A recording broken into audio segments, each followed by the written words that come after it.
Good day.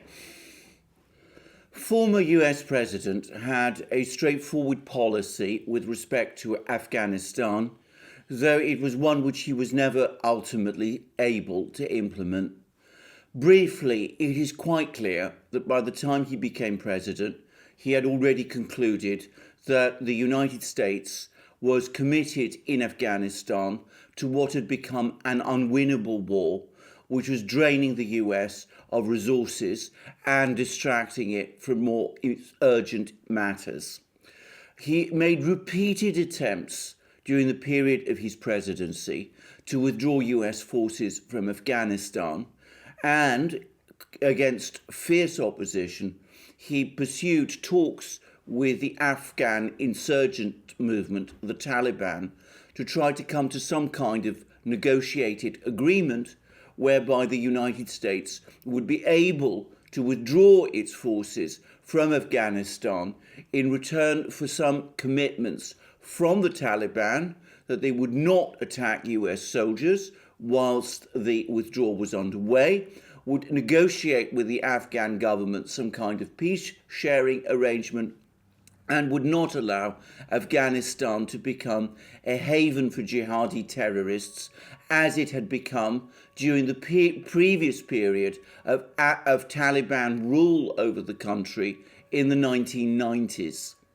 These negotiations achieved a certain outcome, and though there are question marks over the goodwill and good faith with which the Taliban approached the talks, nonetheless, a commitment was reached whereby US troops would withdraw from Afghanistan by the 1st of May 2021 on the assumption that some kind of agreement was reached between the Taliban and the Afghan government to compromise on political power. The Biden administration, when it came to office, came, however, with a somewhat different agenda. Biden supporters in the Democratic Party, the neocons, and also people within the Republican Party, like Lindsey Graham, have implacably opposed a US withdrawal from Afghanistan, even though they have never been able to come up with anything that remotely qualifies or can be described as a war-winning strategy for the United States in the country.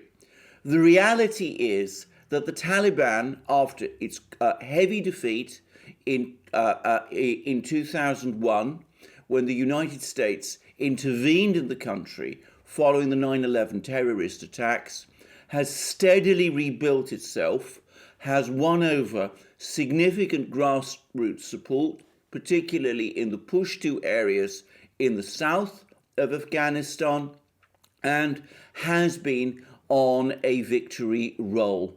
It controls much of Afghanistan's countryside. It is now pressing on Afghanistan's cities, and it looks poised to regain control of the country as soon as the United States leaves. Despite this fact of Taliban victories and Taliban advances, the US military remains in Afghanistan, but has never been able to halt or reverse the tide of success, which over a period of many years, the Taliban has been achieving.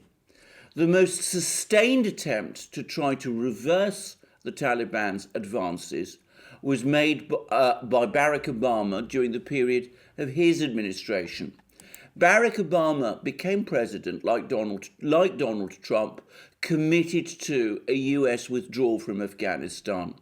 In the event, instead of withdrawing from Afghanistan, Obama reinforced US and allied forces in Afghanistan greatly. At one point, during Obama's administration, the United States and its NATO allies had 100,000 troops stationed in Afghanistan, which is roughly the same as the Soviet Union had during the high point of its involvement in the country in the 1980s. Nonetheless, and notwithstanding, as I have said, Donald Trump did achieve some form of diplomatic process in his negotiations with the Taliban, but the Biden administration has seemed intent to reverse this. There's been talk of US troops staying in Afghanistan indefinitely. That talk, by the way, began whilst Donald Trump was still president. But it seems that the Biden administration has been more committed to doing this. At the same time, there's been attempts to reopen negotiations with the Taliban to try to pressure the Taliban into agreeing to a power-sharing arrangement with the current pro-American government in the Afghan capital, Kabul.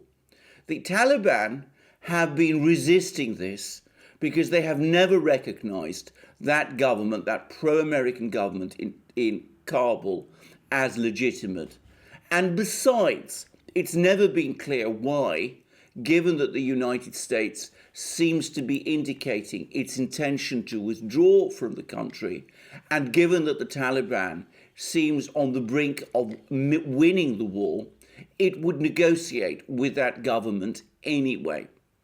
Nonetheless, there has been one part of the Biden administration's policy, even though the Taliban itself has been resisting all attempts and every attempt to open up such negotiations with the government in Kabul.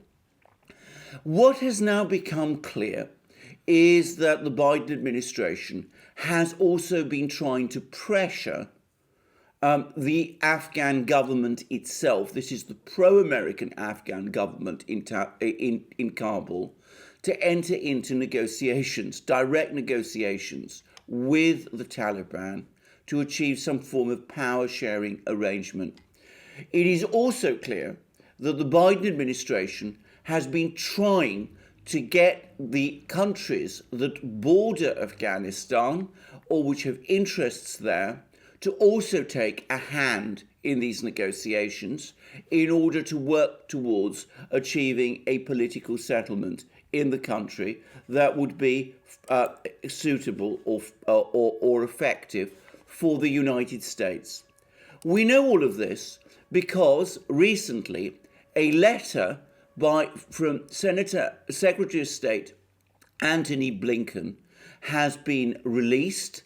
It was circulating in Afghanistan itself, in the media in Afghanistan, but it's a letter in which Blinken appears to be trying to put pressure on the Afghan government, and in particular on Ashraf Ghani, the Afghan president, to move purposefully forward to negotiations with the Taliban for a power-sharing arrangement. The letter, and you will find a link below this video, is really a quite extraordinary letter. It discusses how the United States is trying to recruit or enlist the help of neighboring countries or countries that have interests in Afghanistan to broker and assist in the talks. One paragraph reads as follows: "We intend to ask the United Nations to convene foreign ministers and envoys from Russia, China, Pakistan, Iran, India, and the United States to discuss a unified approach to supporting peace in Afghanistan. It is my belief that these countries share an abiding common interest in a stable Afghanistan and must work together if we are to succeed." It's also clear that the United States is hoping that Turkey will somehow assist in this process and might act as an honest broker between the Taliban and the Afghan government. Another paragraph in this letter reads as follows: "We will ask the government of Turkey to host a senior level meeting of both sides in the coming weeks to finalize a peace agreement." It's also entirely clear that the Afghan government itself, led by President Ghani, is resisting. They're saying that they do not want to negotiate with the Taliban, that they continue to see the Taliban as terrorists, that there is no conceivable way that they will ever agree to that, and that they prefer to go on fighting. It also seems that the Afghan government, led by President Ghani, is making these statements and these comments to the US because fundamentally they don't really believe that the United States is serious when it says that it wants to withdraw its troops from Afghanistan. President Ghani is as familiar with the opinions of the neocons in the United States as everyone else is, and he is obviously able to follow the comments of people like Lindsey Graham. He knows that there is a strong lobby within the United States which remains completely opposed to any withdrawal of US troops from the country, and he appears to be gambling that in the end that neocon position will prevail in the United States, as it did throughout the Trump and previously Obama administrations, and that the US troops will stay, shielding the Kabul government from overthrow and allowing him and that government to remain in office and to continue much as they have before. I would add that the Afghan government is universally acknowledged to be deeply corrupt, and of course many of its members therefore have a vested financial interest in the status quo. Blinken's letter to Ghani seems to be intended to try to dispel these views. It ends with these really remarkable words. I want to make clear to you, Mr. President, that as our policy process continues in Washington, the United States has not ruled out any option. We are considering the full withdrawal of our forces by May 1st as we consider other options. Even with the continuation of financial assistance from the United States to your forces after an American military withdrawal, I am concerned that the security situation will worsen and that the Taliban could make rapid territorial gains. I am making this clear to you so that you understand the urgency of my tone regarding the collective work outlined in this letter.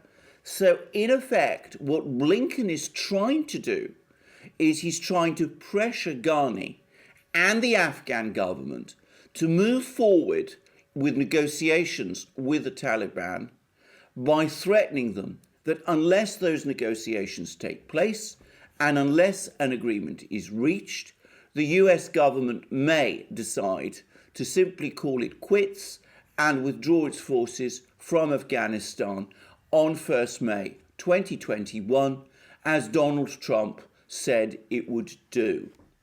The Afghan government is furious, and it has published this letter in the Kabul media, which is how we know about it, and it is reiterating again its complete rejection of the US proposals for a negotiation and a peace agreement with the Taliban. I have to say that all these attempts by the Biden administration and by Antony Blinken to come to some kind of peace, brokered peace between the Afghan government and the Taliban remind me powerfully of the peace with honor negotiations that took place between the United States and North Vietnam in the lead up to the US withdrawal from South Vietnam way back in the early 1970s. Then as now, the United States sought some kind of deal with the North Vietnamese which would enable the United States to withdraw, as Nixon said, with honor, achieve peace with honor in Vietnam. There was always a question mark why the North Vietnamese would agree to such a peace agreement and would abide by it, given that it was blindingly obvious to every objective observer that the moment the United States withdrew from Vietnam, the South Vietnamese government, which the United States had been backing, would face an insurmountable challenge in remaining in power, given the power of North Vietnam and its military. But nonetheless, that is what the United States chose to do, as it came to realize that there was no prospect of medium-term victory in the Vietnam War. Again, the response of the South Vietnamese government to these negotiations between the United States and North Vietnam was bitter opposition and anger, with the then South Vietnamese president, President Thieu, making completely clear to the United States that he was implacably opposed to any negotiation with the North Vietnamese or to any agreement with them on the basis of what the United States was proposing. In fact, after US troops finally withdrew from South Vietnam, Thieu very foolishly and very unwisely tried to launch a South Vietnamese military offensive against the North Vietnamese army, which remained in control of much of the territory of South Vietnam, provoking in response a North Vietnamese offensive, which in the end led to the fall of Saigon and the collapse of South Vietnam. It seems to me that the scenarios are remarkably similar. Once again, the United States is negotiating directly with the Taliban, its enemy in Afghanistan. It has effectively cut out this Afghan government from those negotiations, just as the United States once upon a time cut out the South Vietnamese government from all negotiations over the settlement of the war in Vietnam.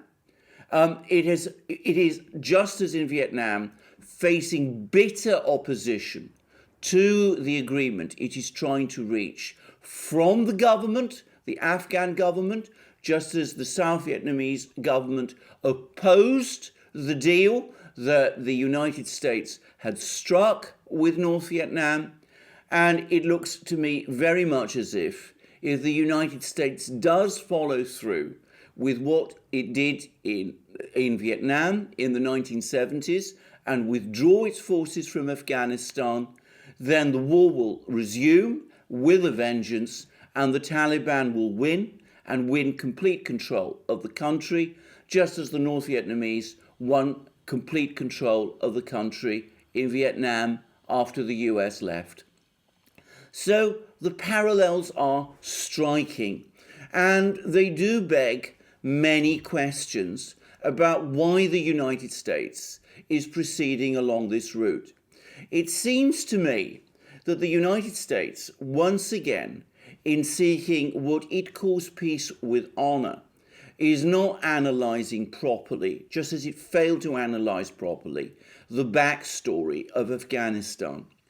The situation in Afghanistan today, which the United States faces, is a product of US policy. Way back in the 1980s, the United States supported a jihadi insurgency against the then Afghan government, which, having come to power through a military coup, seemed intending to align Afghanistan more closely with the Soviet Union.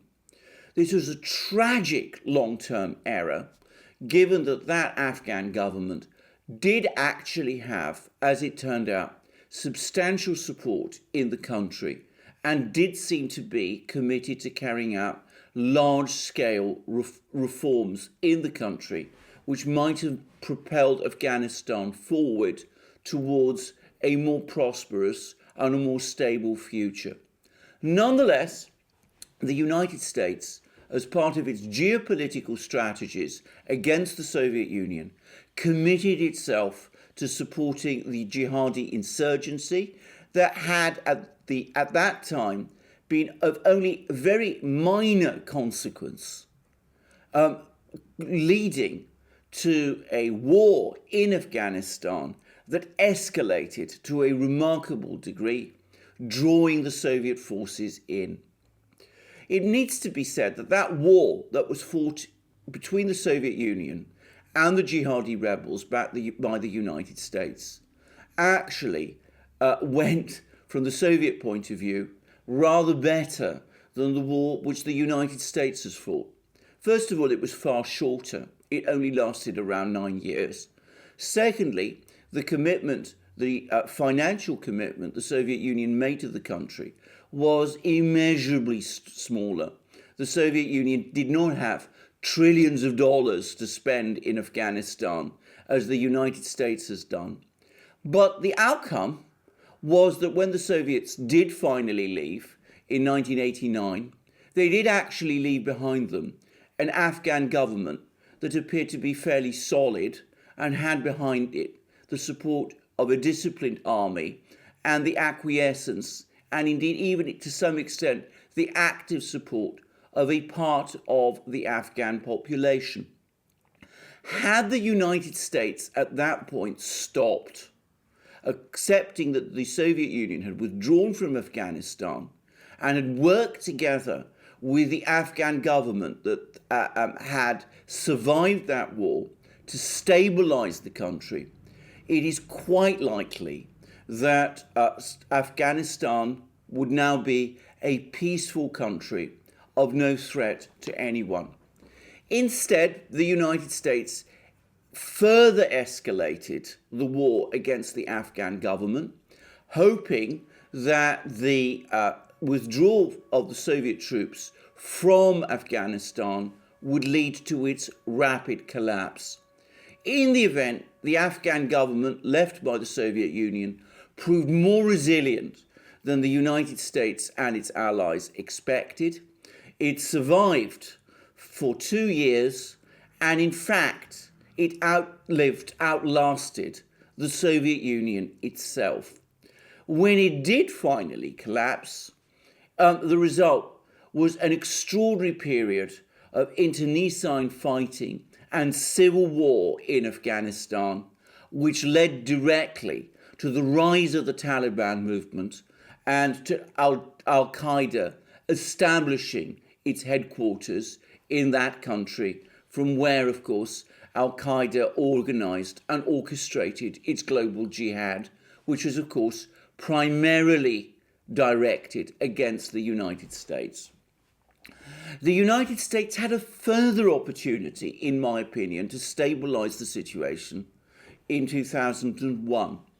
First of all, there is some indications that parts of the Taliban were utterly shocked by 9/11, the events of 9/11, and were determined to see Osama bin Laden and his Al-Qaeda organization leave Afghanistan.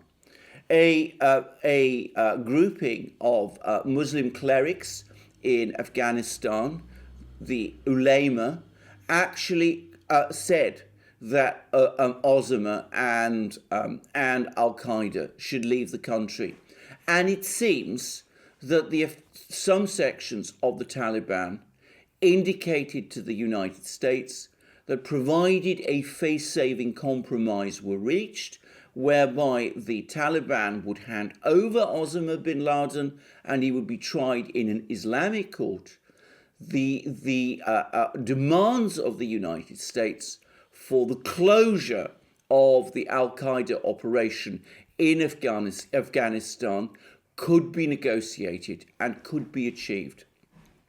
The Taliban at that time was in control of the country. It had been returned to peace, and indeed it had taken further steps to clear out the festering drugs trade, which has so blighted this country. This is not a defense of the Taliban or of the Taliban movement. It is politically reactionary. It has committed extraordinary acts of violence and vandalism, such as the destruction of the Bamiyan Buddha statues, which were a part of the world's, of humanity's architectural and artistic and historical legacy. It had also obviously relegated women to deeply inferior positions, and it applied a rigorous and unforgiving system of Islamic law upon the Afghan population. However, it did achieve a measure of peace and security, and it's possible that if the United States had been willing to engage in it, it might over time have evolved into something different. We will never know, because of course, instead of negotiating with the Taliban, instead of taking steps which might have led to the United States' recognizing the Taliban government, instead of coming to some compromise which might have resulted in the handing over of Osama bin Laden, the United States waged its intervention against Afghanistan in 2001, leading to the fall of the Taliban government and subsequently to the prolonged civil war which has continued there ever since. So the United States has got Afghanistan wrong at every single turn of its involvement in that country since the 1980s. In my opinion, its proper policies now would be to return to the option that appeared to exist in the early 2000s before it directly intervened in the country. It ought to recognize that in this conflict between the Taliban and the Afghan government, the Taliban is going to win. It also ought to recognize that this conflict is ultimately now an Afghan internal affair.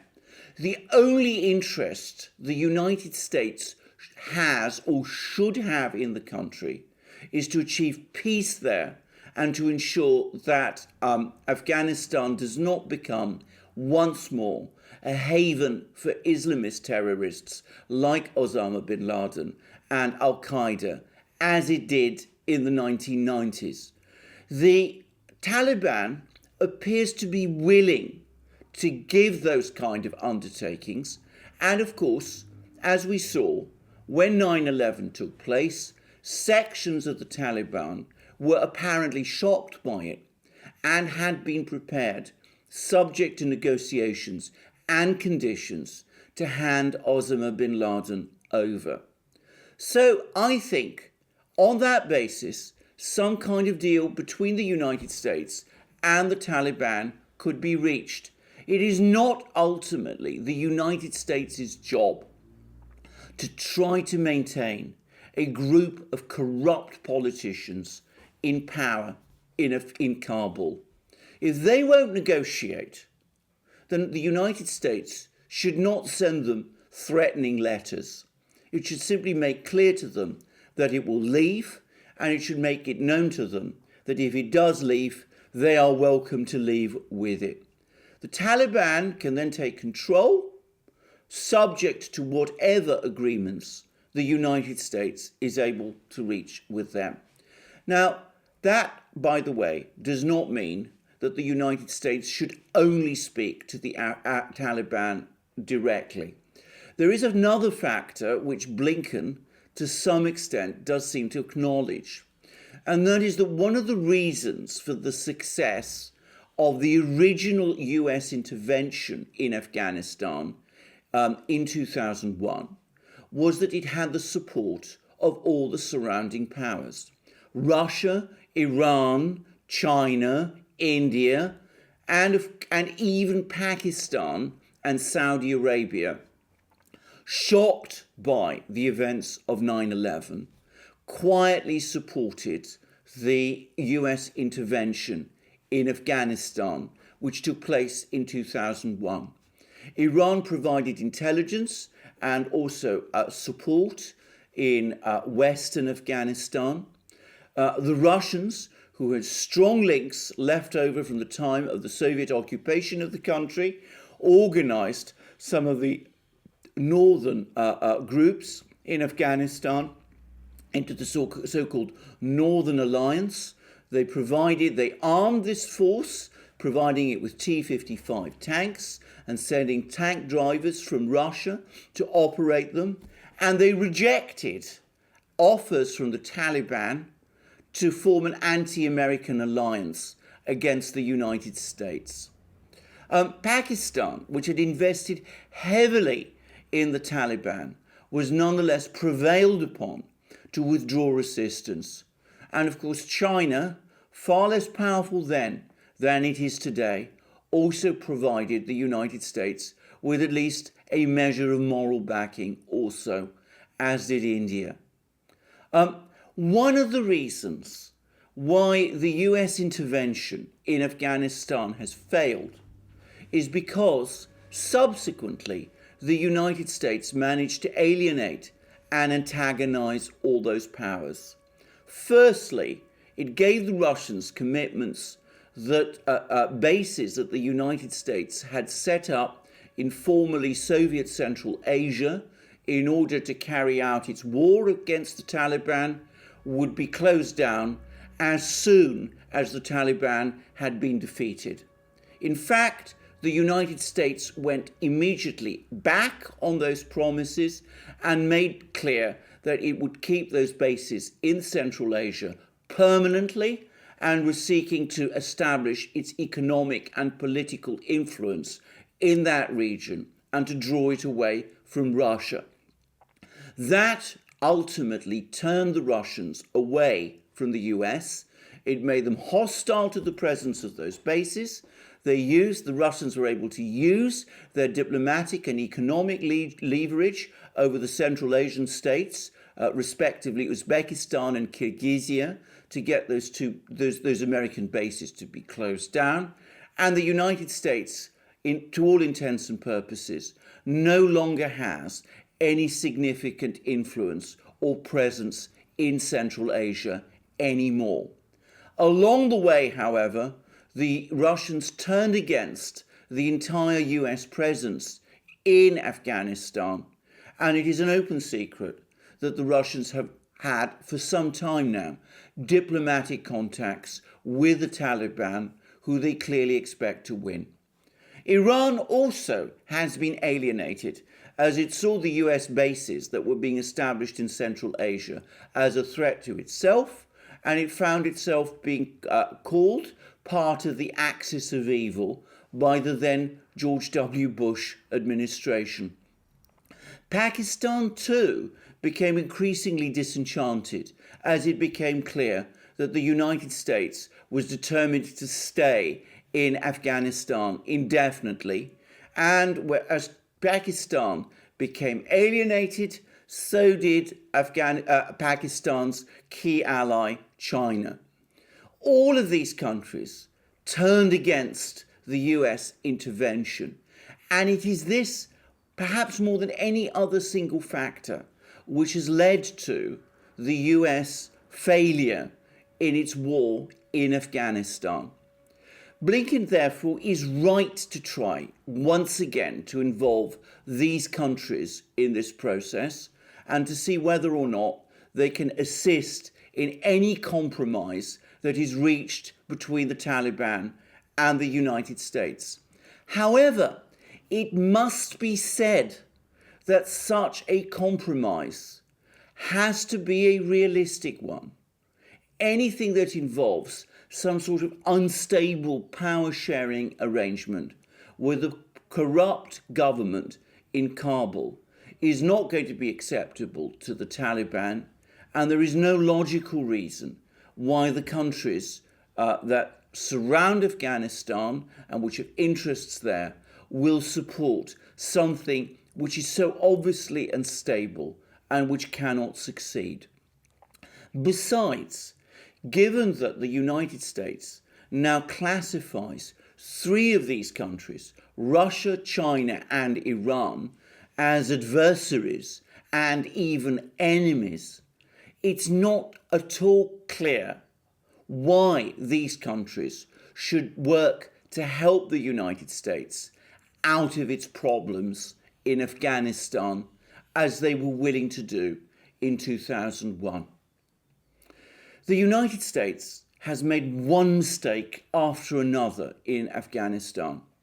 I think Donald Trump at some level understood this, and his intention to pursue single-mindedly a withdrawal from the country, letting it sort out its problems by itself, subject to some sort of agreements or commitments from the Taliban that Al-Qaeda would not be re-established there. I think that was the right one and the only realistic one. This elaborate diplomatic initiative that Blinken is trying to pull off is programmed to fail. It will not result in peace with honor in Afghanistan. That is unachievable and, frankly, pointless to try to achieve. It will not result in any part of the present Afghan government surviving. A realistic policy would be to accept the inevitable, a Taliban restoration, establish diplomatic relations with the Taliban, and try to ensure that when the Taliban regains control, Al-Qaeda doesn't return to Afghanistan. I think that can be done. I think the Taliban, in its own interests, would want to do that. The Taliban is also known to be worried about the growing influence of ISIS in parts of Afghanistan and may very well want US support to combat ISIS there. I think an acknowledgement that this entire policy of trying to build a new Afghanistan and to try to use Afghanistan as a launch pad for influence in Central Asia and against Iran has failed. And I think an acknowledgement also that these complicated neocon geopolitical strategies always end finally in failure and defeat for the United States. All of these things need to be acknowledged now, and that acknowledgement is vitally necessary. It looks from Blinken's letter as if we are as far away from that as ever. Instead, it seems that the United States, under the Biden administration, is going to turn its back on the much more realistic approach that Donald Trump was taking. Is going to either continue its war in Afghanistan indefinitely because it cannot achieve the kind of peace with honor that it is looking for, which will keep the Afghan government in place, or alternatively, that it is going to be ejected from the country as the United States was once ejected from South Vietnam, with a Taliban government once more in power in Kabul, with no commitments and no obligations to the United States at all. If that is so, let us be under no doubt it will be the greatest debacle the United States has suffered since the fall of South Vietnam. Thank you very much for listening to this video. I look forward to you joining me in future programs on this channel. Please also check out our various other channels, my channel obviously, but also our main channel, the Duran channel, where I do programs with my colleague and friend Alex Christoforou. Please check out Alex's channel. You will find links under this video. Please also check out, by the way, our new channel where we show our various interactions with our viewers, which we make as part of our live streams. Also, check us out on our other platforms, BitChute, Library, Rumble, and especially Odyssey. And last but not least, check out our shop see the amazing things we have there, our wonderful hoodies like the one I'm wearing now, our sweatshirts, our amazing Duran t-shirts, both long-sleeved and short-sleeved, and of course our famous magic mugs.